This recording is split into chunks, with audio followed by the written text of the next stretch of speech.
So, traditional Jewish, Christian, and Muslim.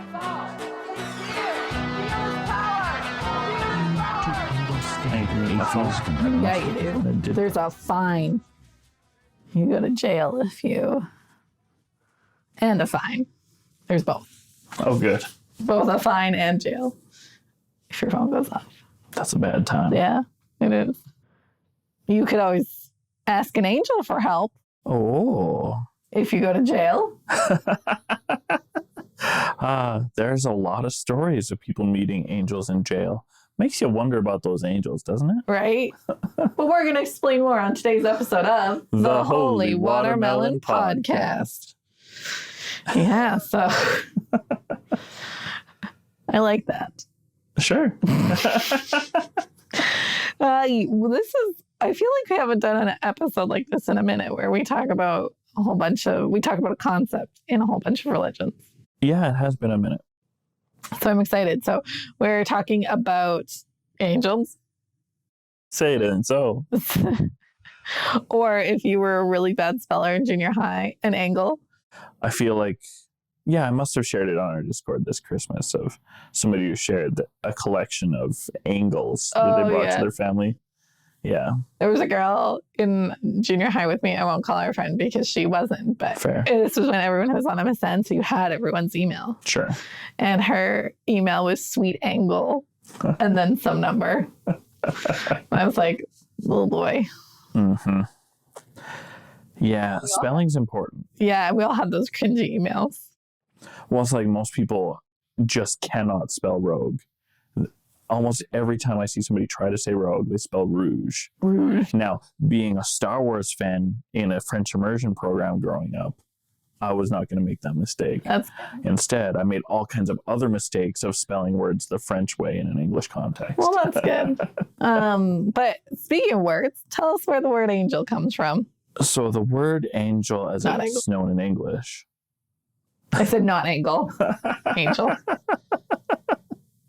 Yes. The word angel, as you know it, comes from the Greek word angelos, spelt with no N's, but 2 G's. You can complain about that, but English does stupid things too. Yeah, I mean, yeah. The word means messenger, which is speculated to have been derived from the older word for mounted courier, which I think is just a cool extra layer of meaning to that word. I like that, yeah. Yeah. The Hebrew word that typically gets translated into angel in the Greek Bibles is Malak, which also means messenger. So there's also the last of the Old Testament or Hebrew Bible prophets in the Christian Bible format, because remember they arrange the books differently, is Malachi. And he's got the perfect name. It basically just means my messenger. Okay. So was that his name? We'll never know. Interesting. And yeah, messenger, mounted courier. I'm getting a lot of mailman vibes, even Malak. Sure. Malak. Yeah. Mailman. Yeah. Most of the angels that we see in the Judeo-Christian tradition are men rather than women. So yeah, mailman's great. All right. So the frustrating thing is that the ideas that come along with this word over centuries of thought and baggage collection and across religions. Yeah, there's a lot of variety in meaning, and most traditions have gotten to the point where the word doesn't mean messenger anymore. Usually it's just thought of as, this is a demigod. The word means some sort of class of demigod, usually with multiple classes. We'll get into that later. And in a lot of religions, you'll see them treated basically as demigods that have dominion over various elements, because they can't be gods, because usually you're looking at them in a monotheistic lens. Yeah, I can, especially when you said it, we'll get into the hierarchy of the angels, but it's like, how does this even work in a monotheistic tradition to have all of these layers of divine beings? Yeah, they're residents of heaven, so they're better than you and me, but they've got great powers, is the deal. And I guess we don't worship angels. I guess saints would actually be a worse sort of like knock to the monotheistic than an angel. Oh, but see, I think it's a mistake to separate them. Saints and angels? Yeah. Okay. In the Catholic tradition specifically, or any of the Orthodox, the saint traditions, yeah. Lutherans, whatever. If you're into saints, Saint Michael is one of them. Right. Michael the archangel. He's a demigod, just like Mother Teresa. Yeah, and maybe with better reasons. I mean, can't be worse. One has tales of actual divine power. The other clean needles is known to be just awful. Yeah, clean and reused needles. Yeah. I want to believe that there is a way to clean needles safely, but I know that actual healthcare professionals say don't do that. And there's good reason for that. I mean, you're probably right. I'm sure there is, but to like guarantee its safety is probably near impossible. Right. Just donated blood this week, right? Like it's such a small little needle. How would you make sure it was maybe the syringe part, but the little needle? Anyway. Yeah. Gross, don't do it. Don't clean needles for all. Yeah. Adding angels to monotheism, that it does look an awful lot like demigods in a system where there is just one greater god. And we've had this conversation about how Hinduism, you've got a lot of lesser gods under Brahma. Yeah, and I mean, even Shinto, all the kami, there's greater kami, there's lesser kami. Yeah. It's complicated, and it just makes the argument for strict monotheism, the way most people define it, a lot harder to argue. Yes, and all the Abrahamic religions have angels. Yes. And those are the monotheistic ones. And people are vehement about the fact that they're monotheistic, and it's like, but then they're saints and angels, whether you group them together or not. I mean, even in Christianity, there's the Trinity. Yeah. I saw a meme on Reddit the other day, and it was definitely a Mormon kid posting a meme slamming the Trinity in a group that has historically not been friendly to Mormons. And they roasted him hard in the comments, but all of the arguments they offered were absolute nonsense. It's frustrating. Yeah, I mean, like it's okay to believe in the Trinity if you're going to believe in anything, whatever. But if you're going to slam somebody for not getting it, make sure you get it. In this is such an old movie, but in Bill Maher's Religulous.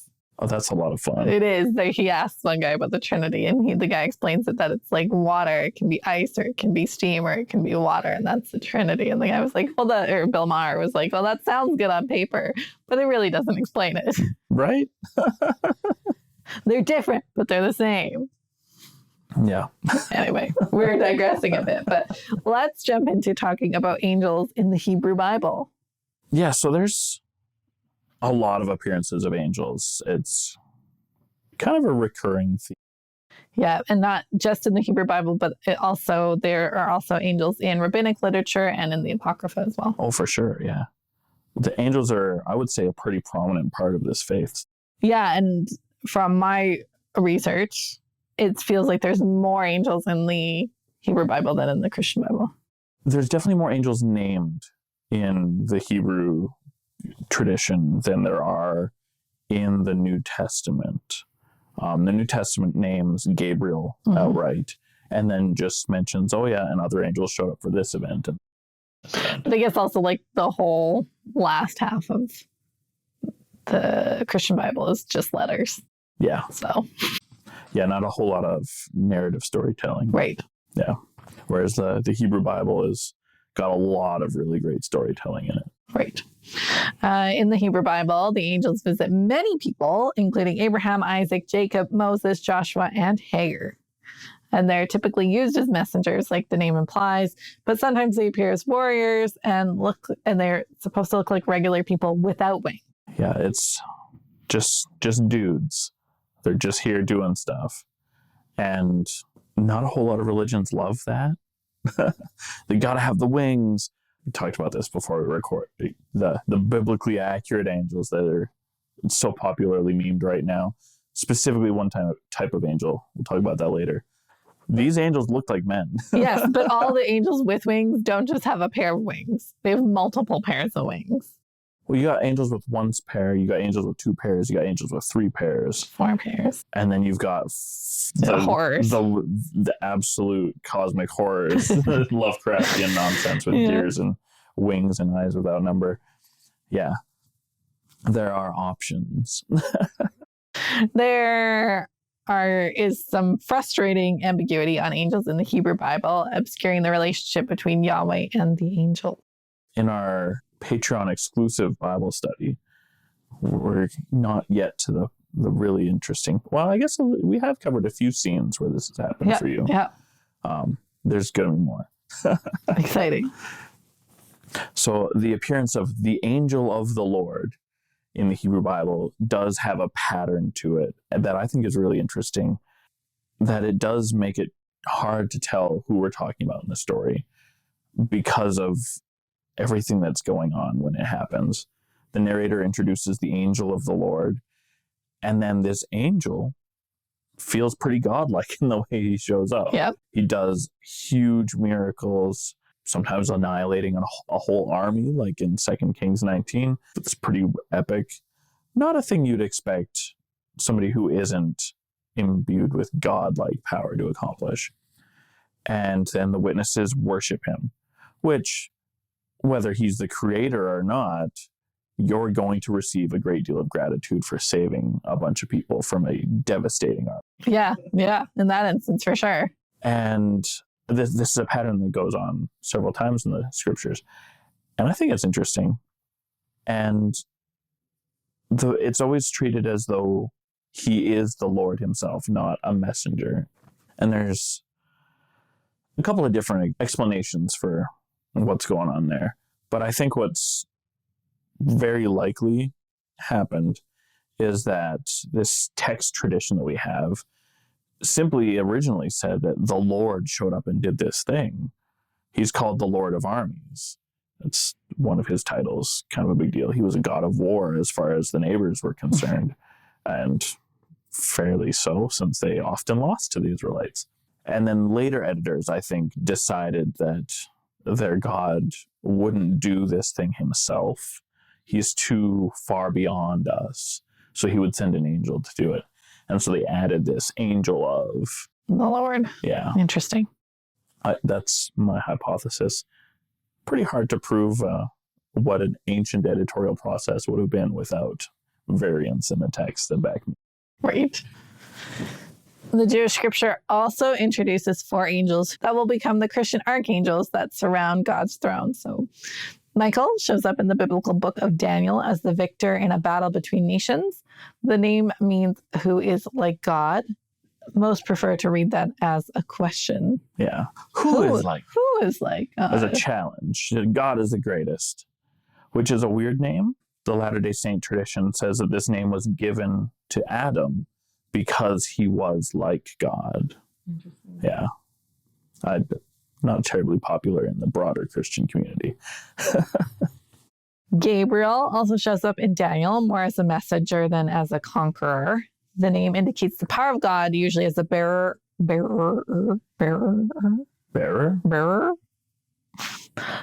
Somebody who conveys. I do know what the word means, but I'm like, that feels like a lot of R's. The name indicates the power of God, usually as a bearer of an empowering message. These are the only 2 mentioned by name in the Bible. Good old Gabriel and Michael. But we know there's lots more angels. Yep. There was an angel that Jacob wrestled with, who later came to be known as Israel. And maybe that was the Lord himself. Ooh. Maybe it was just an angel. Maybe it was Michael. Maybe it was Gabriel. Maybe it was somebody else that we don't know their name. Because he's not outright named, except for maybe that angel of the Lord business. Right. Then there's Raphael, whose features prominently in the Apocrypha book of Tobit, a story with notable similarities to the Bhagavad Gita. The name Raphael highlights the healing power of God. I'm just thinking of the Lucifer TV series. I'm like, I know that Sure. character. Uriel. I think he was a bad guy in Lucifer. Yeah. He rounds out the set of 4, showing up in the apocryphal edition to the writings of Ezra. His name means God is my light, suitable to his role as guide and instructor. But wait, there's more. What? There's so many. So for a long time, it was really nice that we had a set of 4 and they matched the 4 cardinal points of the compass, the 4 corners of the world. They took care of the world and the dealings of men within it. And then we get our Enoch literature. Yay! And we throw away this need for 4 and say, but wait, we can do better. There's 7. And one of the ideas that makes this look good is that it matches the lampstand that's in the temple that has 7 branches. So that's kind of nice. And then we get Raguel. His name means God will pasture, or like a shepherding kind of business.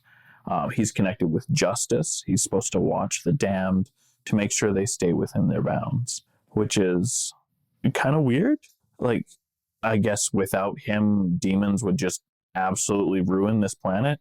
Like humans couldn't do well enough on our own. It also gives me like big like Hades vibes. Sure. Yeah, he guards the demons that are locked away in Tartarus. Yeah. Tartarus being a Greek place where the Titans are held. Yeah. You notice how there's going to be problems here of ideas crossing national boundaries. Yeah. Then we have Sariel. His name means God is my ruler. Basically serves the same purpose as Raguel without being connected to the idea of justice so explicitly. Okay. Sidekick, I guess. Ooh. And then there's Remiel, which means God has thundered. We talked about thunder as a great nickname a couple episodes ago, I think. This is an interesting situation. He's connected to hope, and he's supposed to be the one responsible for all true visions.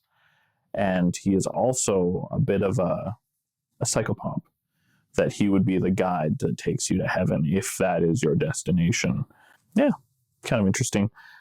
This name is too similar to Remiel, who, according to the same book, liked the human ladies too much and became the father of many of the Watchers, the great giants in the early part of human history, when the one legendary version of our religious history has angels mating with humans to make giants, and they just ruined everything.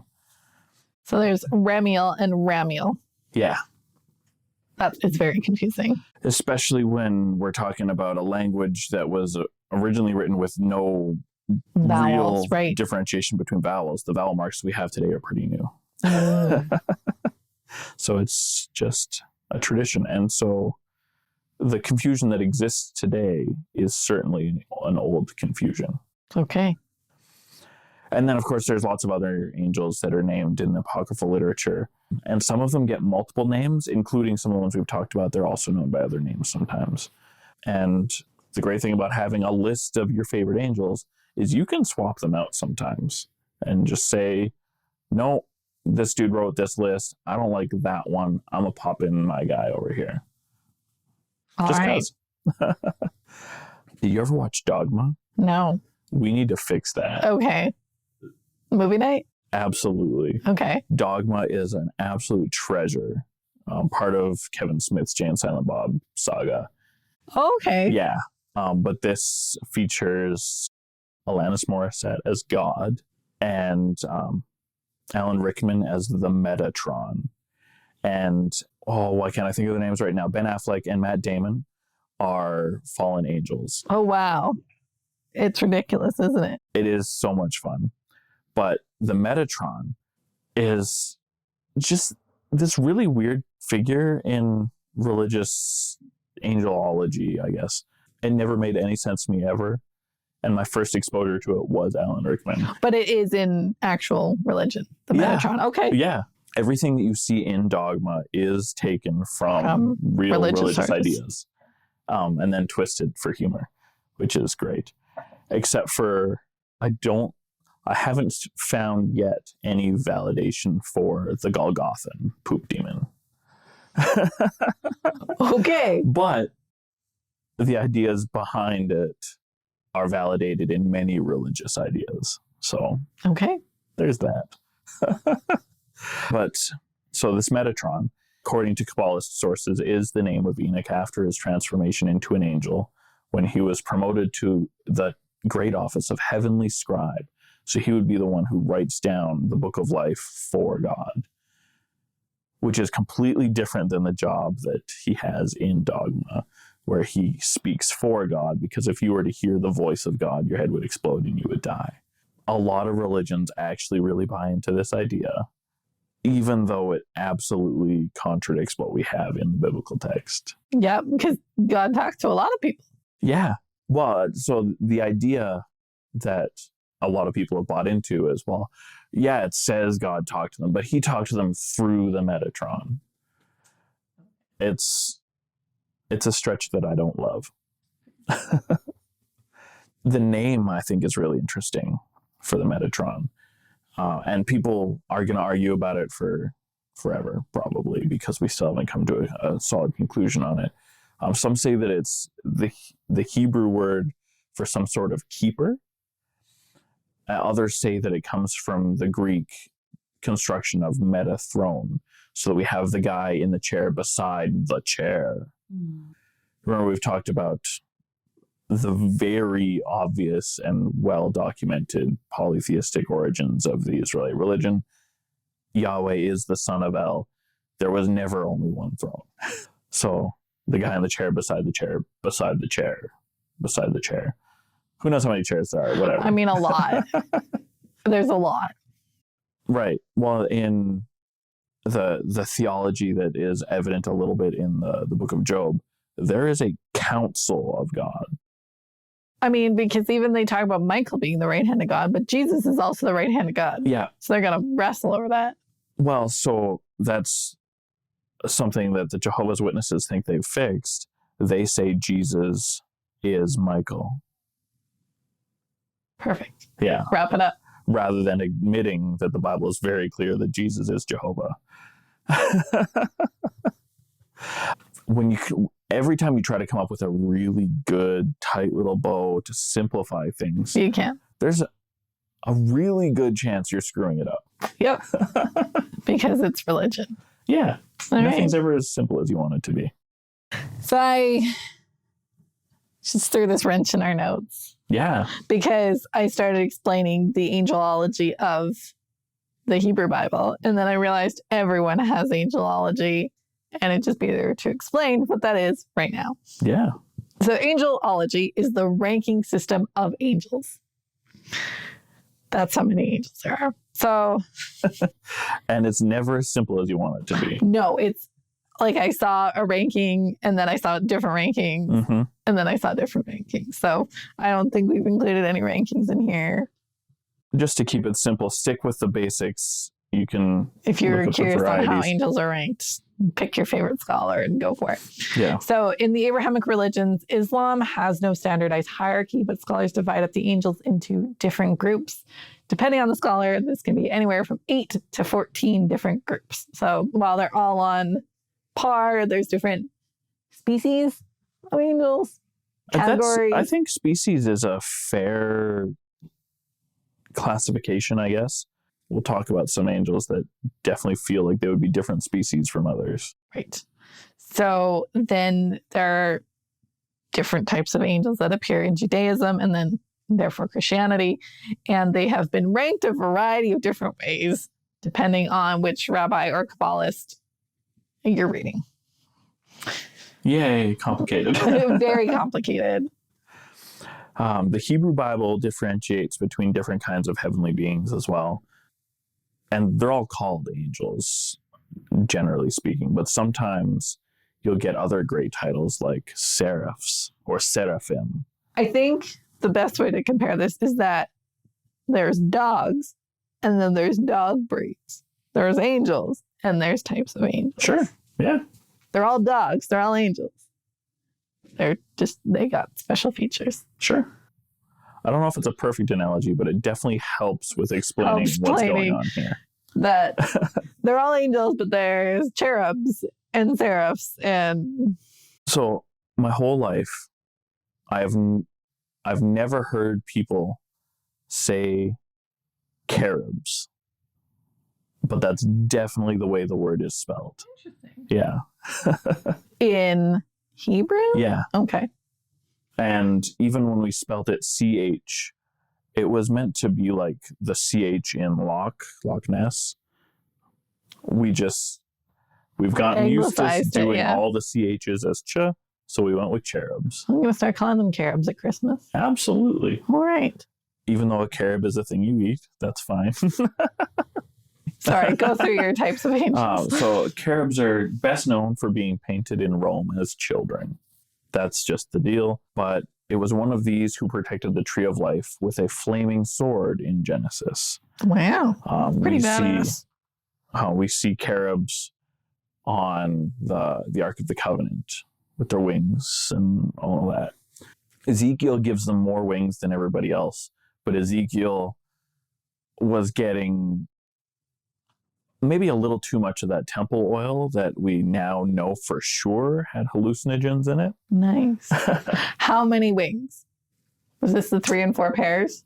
I think Ezekiel's cherubs only had 2 pairs of wings. That's still 4 full wings. Right? He also gave them interchangeable faces of lions, oxes, men, and eagles. This is a little bit weird. The same faces that we have described in Ezekiel, they get used again in the Revelation of John. Right.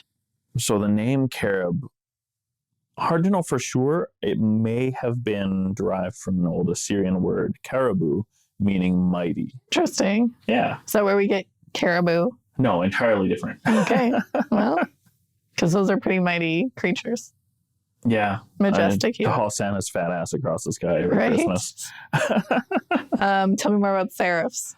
Seraphs, the name means burning. Mm-hmm. And they're always illustrated verbally or in visual arts as being surrounded by light. So these guys get described by Isaiah as having 6 wings. Yeah. Other than that, they're people-shaped, but lots of wings. And so those are the 2 reasonable ones. Because cherubs are always described as children for a long time as a kid, or well, not as a kid, as a teenager, trying to figure out angels from the Latter-day Saint perspective, where we really don't talk about angels very much at all relative to the things we're talking about today. It's mostly you've got either spirits who haven't got bodies yet, or people who have got bodies, died, and thus are still unembodied, or those great spirits who have come back, resurrected with their bodies in full glory. And so you got cherubs would be the young ones who haven't got bodies yet. Seraphs are the glorified ones who have got their bodies in all the glory of God, whatever. Ophans have never been part of this discussion. The Ophanim, the name means wheels. And this is a class of angels described only by Ezekiel. And depending on your version of the Bible, you might not even recognize that he's talking about angels. So there's some argument on whether or not these even belong here. But when people talk about biblically accurate angels, the ones that are absolutely terrifying and monstrous, it's the Ophanim. It's the Ophanim. Sometimes they're called thrones because these gear monsters support the throne where God sits.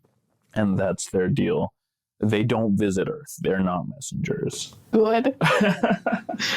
Good. So the whole be not afraid meme of, no, this is the most terrifying moment of my life. The Ophans were not those messengers. Well, that's good. They remind me of, in the Bhagavad Gita, the guy with infinite eyes and infinite mouths. Like, sure. Ew. I don't want to be visited by that. No, I don't think anybody would. I think is that Krishna or Vishnu in their like real form? I think that's what it is. I forget now, but someone will listen to our Bhagavad Gita. The messenger was Krishna in Bhagavad Gita. I think it's all about Krishna, yeah. Yeah. So these guys are just wild. It's really hard to know what Ezekiel was experiencing. Drugs. But I feel like he was definitely getting the best of the temple oils. And the way that eyes are described here with all these wing imagery, my instinct is to say that he was also seeing and failing to interpret correctly because of it, wonderful intoxication, a peacock. Interesting. Yeah. That's not a terrible theory. Well, so the tail feathers, they all got eyes. Yeah. Wings. It's quite round.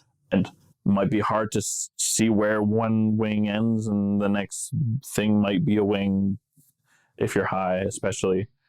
The peacock just feels right. Okay. All right.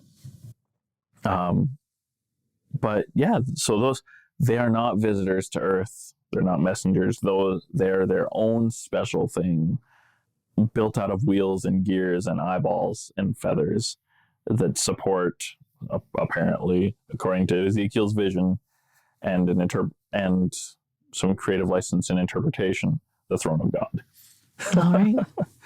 And taking that into consideration and the description of the cherubs with the weird heads of all these various animals, it makes sense that there's some interesting sorts of ideas, like they're chimeras of one sort or another that we see all over the old world. And it makes sense that a lot of scholars would agree that some of these ideas are coming in their very odd forms from neighboring nations. Fair. You got to make it popular to the public. Right? Plus, people love stories about that weird monsters thing. So, yeah, popular to the public helps. Yeah. So, in the Christian Bible, angels appear only as messengers and teachers. Though there is a scene in the Revelation of John illustrating heaven where the four faces Ezekiel described as cherubs are represented. We also get Gabriel. He's the one who showed up to Joseph and Mary, both of them separately, to let them know, hey, there's a baby in there. Don't freak out. It's Jesus. Though I do love the memes about Joseph. Yes, they are certainly entertaining. Have you seen the one where Joseph is like, I made you a cherry pie, and Mary's like, we don't have cherries, and he was like, God gave them to me. Do you see how stupid that sounds?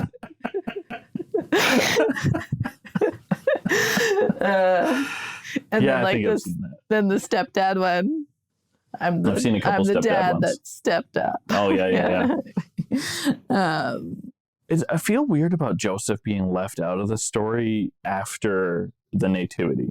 Like, there's the sons of the carpenter or whatever, because Jesus had brothers. There's no arguing against that. But we never know about him dying, but also he wasn't there when Jesus died. People just lost track of where his stepdad was. Yeah.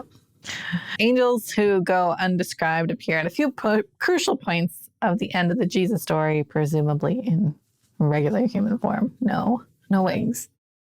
Yeah, we got angels who were there when Jesus came out of the empty tomb. Well, when he made the tomb empty. We got angels standing around in Jerusalem when Jesus ascends up into the clouds, reminding people, that's what I'm doing, that they said he'll come back the same way he left. So if you find somebody claiming to be Jesus reborn, biblical contradiction.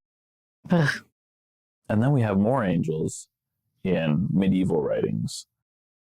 Which is pretty cool. Yeah. Have you ever read Paradise Lost? I haven't, but I want to. I also have not read Paradise Lost. I've only read about it. It's one of those great popular things that just hasn't hit my table yet. John Milton's Paradise Lost, written so long ago. 1667 was when it was published. Couple of great poems. Angels are super important. We got the story of Satan / Lucifer, because for so long everybody just assumed Lucifer means Satan.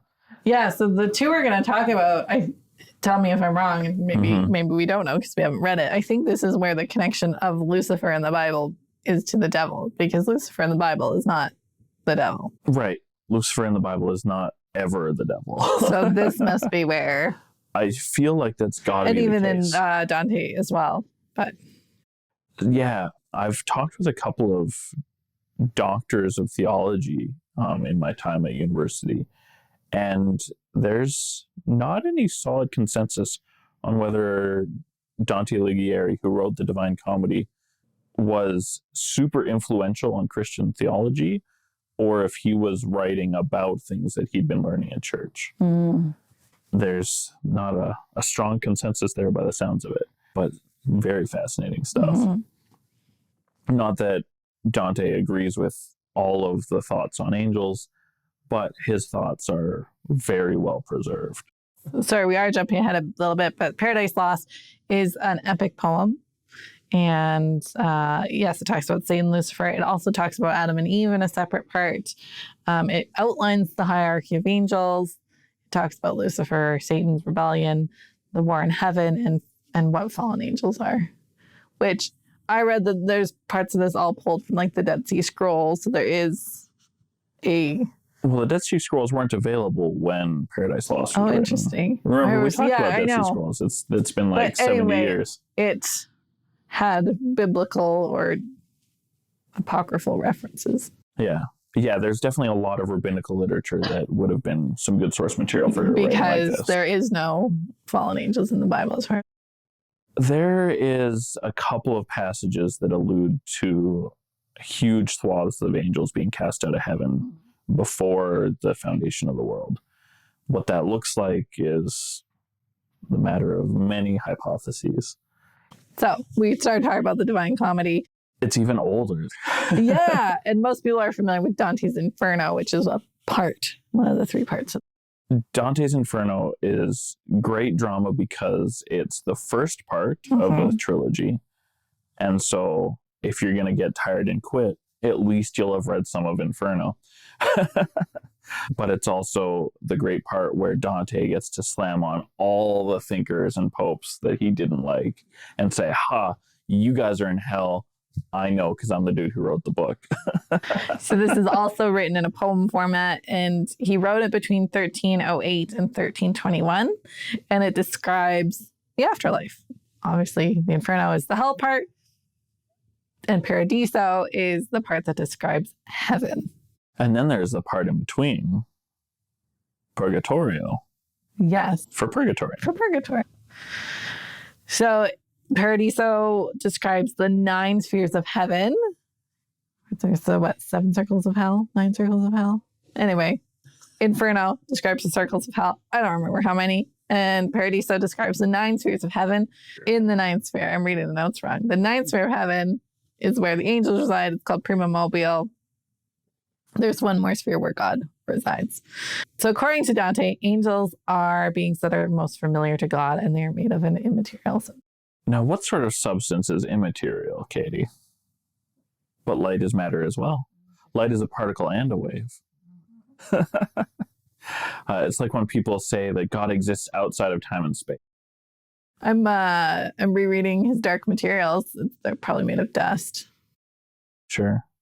Have you read? No. Oh, they're great. Okay. They were very controversial when they came out in the 90s. Sure. That's the amber spyglass. Yep. Yeah. So probably dust is what I'm going to call it.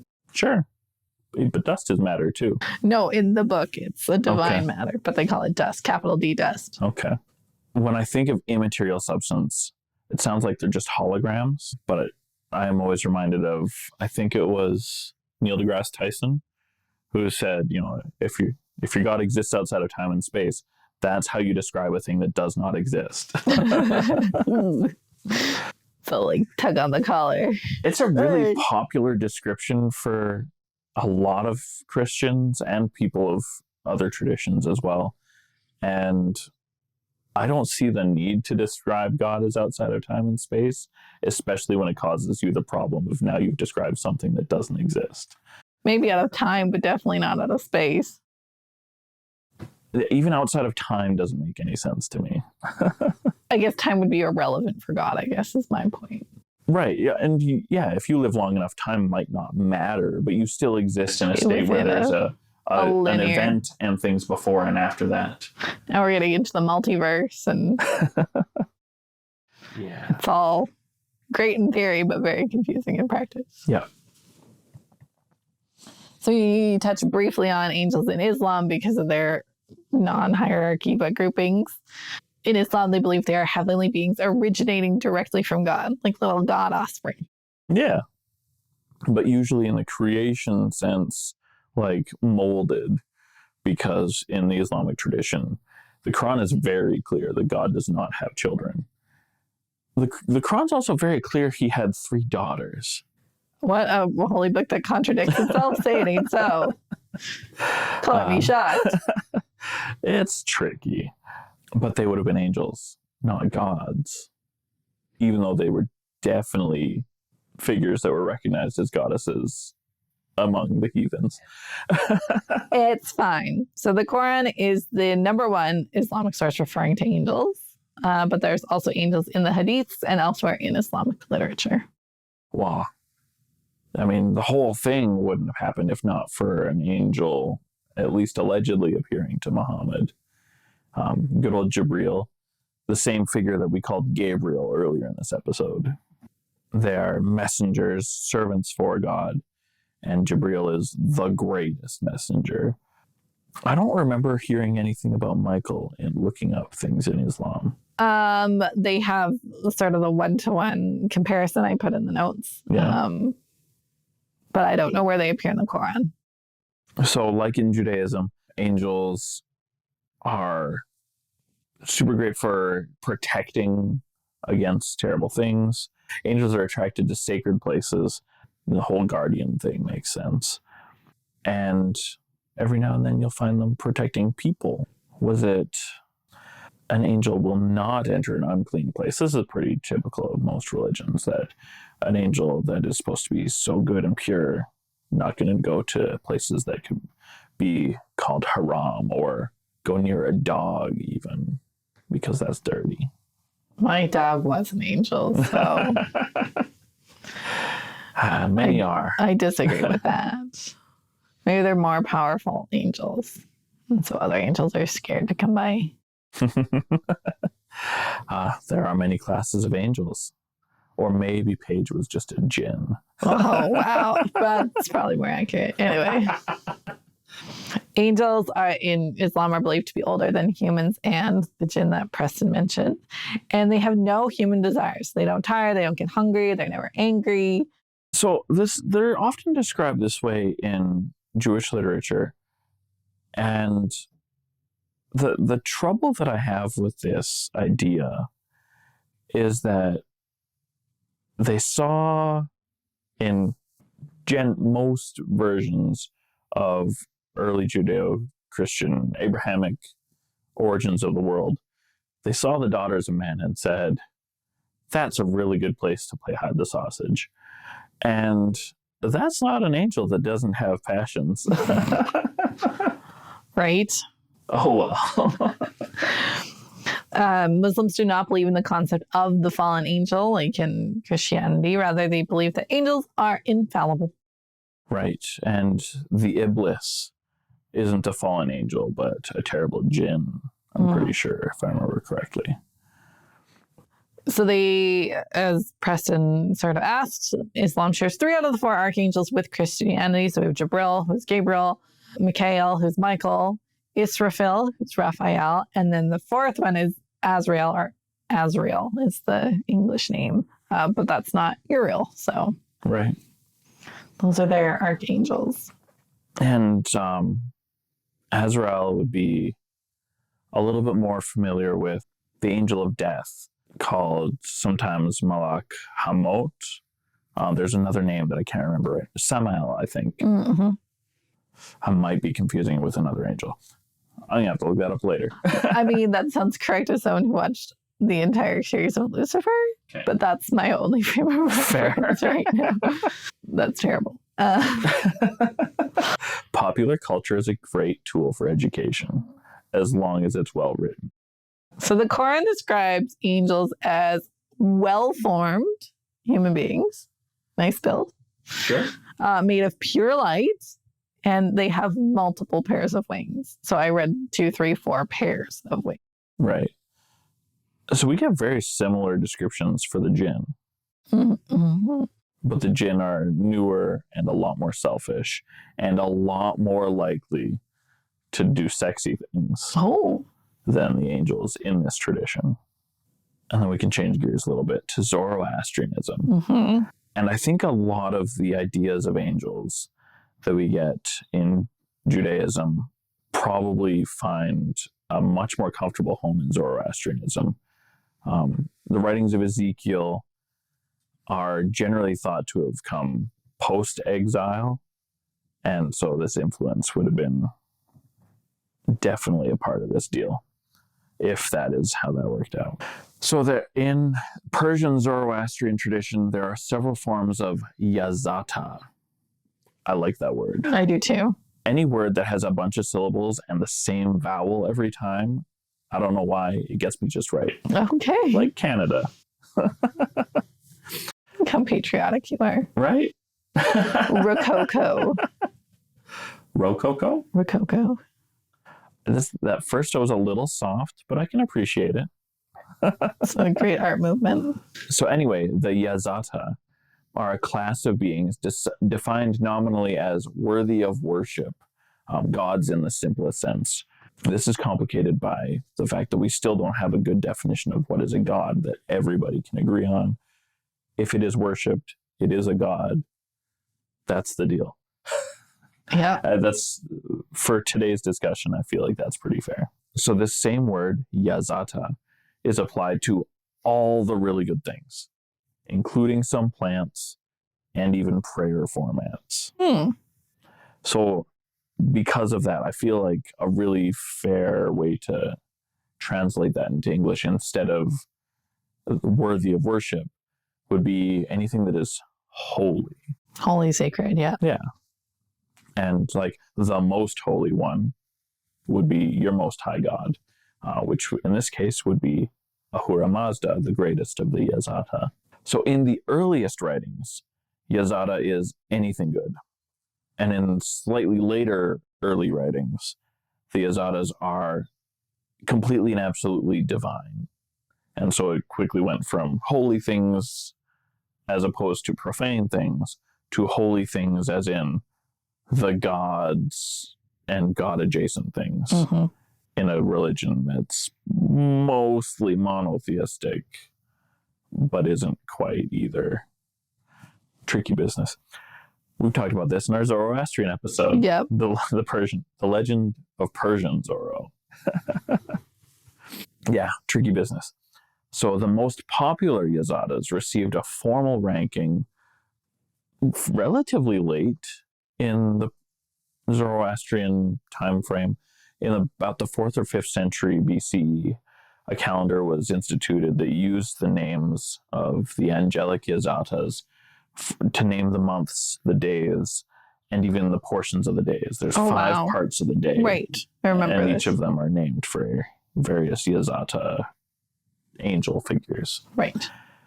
And so based on that, we got what became a well-known, because everybody needs to know how you're measuring time, angelology. I thought it was kind of nifty. Yeah.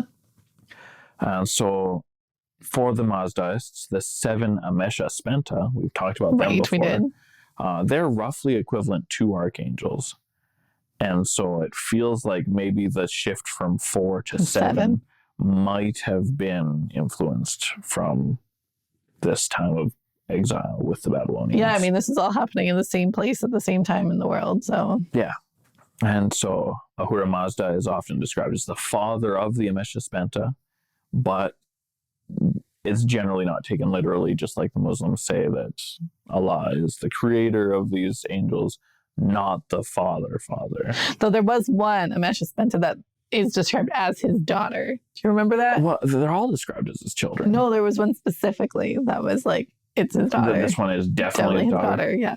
And he's got other sons too, right? But they're more godly and less angelic. But they are all yazata.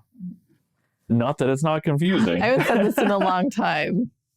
A square is a rectangle, but a rectangle isn't a square. The trouble with that is that for a long time, a square was also called a rectangle. Oh, I thought you were going to like correct me on the Yasada. No, Like, no. not all Yasada are gods, but all gods are Yasada. No. Yeah, you got that right. But there's even more. Because why start with just the Judeo-Christian and immediately Judeo-Christian adjacent? There is other great ideas. There's so many. So the Dharmic religions, this is Hinduism, Buddhism, and Jainism, all have devas, which means heavenly, shining, or divine being. The word is generally applied to the gods of the Hindu peoples as well as to cosmic principles that might manifest during meditation. It is a worthy goal to ascend from this human level and to be reincarnated as a deva. Devas are said to be mortal, expected to die after thousands of years, and be reborn if they don't escape samsara. Imagine being demoted from deva back to human. I mean, it happens. I mean, the story is that it must. Each of the devas has their own identity, different than an avatar, right? So like there's different avatars of Vishnu and different avatars of Krishna, which is a temporary embodiment of a god. When they just come down for what for them is a weekend. And I think it's really interesting that for Zoroastrianism, the devas are, well, not the devas, the deva was an evil god. He's the bad guy. Oh, yeah. So I'm curious if that label comes from conflict between the two nations. I don't know. And I haven't been able to find anything that says, oh yeah, sure, this idea is good, Preston. But I still like it in my head. Fair. Next on our list, we have the Vorder. In ancient Norse tradition, we have the Vorder as basically essentially guardian angels. Some of them will follow people around. Some of them are trees that you might have in a yard that have been around for a while. And so they'll house minor guardian angels in their root. That's cool. It is kind of cool. The name Vorder basically evolved into what we have in English as warden, means watcher. But the word wraith also comes from this root. Oh. And wraiths, as far as I've been able to find meaning in it, is like the scary never angels. Positive. I was just thinking of the ring race, but sure, yeah, bad times. Yeah, they're not good friends, but the Vorder are guardian angels basically. It's hard to tell how much the idea changed when Christians showed up into their neighborhood, but it probably did change a little bit, or maybe they're partly responsible for the way we see guardian angels in our Anglo tradition. Yep. Well, and then it's interesting. There's also demons in ancient Greek mythology, spelled Daemons. So pronounced the same, but not to be confused with demons. In so many words, we just drop that A. It's interesting that we allow it to persist in this word, but I think there's a good reason for it. Well, and then topical in his Dark Materials, in one of the worlds, everyone has a demon, which is an animal spirit attached to you. It's spelled with an A. It's spelled with an A. And when I was a kid and reading it, I had no fucking idea how to say it. Did you say a daemon the whole time? Yeah. That's fair. So demons with an A are positive. And just like the Vorder, they are minor deities that would act as guides, guardian angels, or whatever. And it's the same thing. We kind of have this couple of traditions that are very influential on Judeo-Christian and Western, therefore Western culture. Yeah. This idea of guardian angel. Yeah, looking up angels across all these religious traditions has been pretty cool. There's something like the idea of an angel in almost every religious tradition, though naturally they're not all going to be called angels. But the idea that there's somebody watching out for you is pretty universal in the more primal religious traditions. it makes a lot of sense that usually we're talking about ancestors. Right. Their ancestor worship. And we haven't actually talked about, I guess Shintoism has some ancestor worship, but we haven't talked about Taoism at all. Right. Which is a big ancestor worship religion. Yeah. Maybe that's one we should add to our list right away. I think you're right. But that's basically Mulan. Yeah. Where she... The good animated one. Yeah, absolutely. Where she lights some incense and prays to her ancestors for guidance. And then has to ancestors, try to keep a straight face while traveling with Eddie Murphy. Oh, class now. I want to watch Mulan. Thanks. Yeah. So that is a big, topical. Right. Guardian angels. Right. Mushu is Here a we are in guardian the angel. year of the dragon. What? It's all coming together. But it's not the year of the fire dragon. In the 60-year cycle, it's the year of the wood dragon. Oh, Yeah. Interesting. Yeah. I didn't know that. You, dear listener, congregant, could be our guardian angels. We would love it so much if you would support this podcast financially. I was going to say you can do that a few ways. So Spreadshirt is great if you want to buy someone a gift, buy yourself some merch, one-time fee. We have our Patreon with bonus episodes, extra content from our interviews. If you like a subscription model, there's more coming down the pipe there as well. We also would love your support, your warden, watcher, wraith on our social media. What social media are we on, Preston? We are on Facebook, Instagram, YouTube, and of course Discord, where we have some pretty great memes and discussions organized into great little channels. I love Discord. You can also share this podcast with a friend and give us 5 stars on Apple Podcasts. It's a great way to help us out. Thank you so much for joining us. Peace be with you. By the late Middle Ages, the Christian prophecy had fulfilled itself.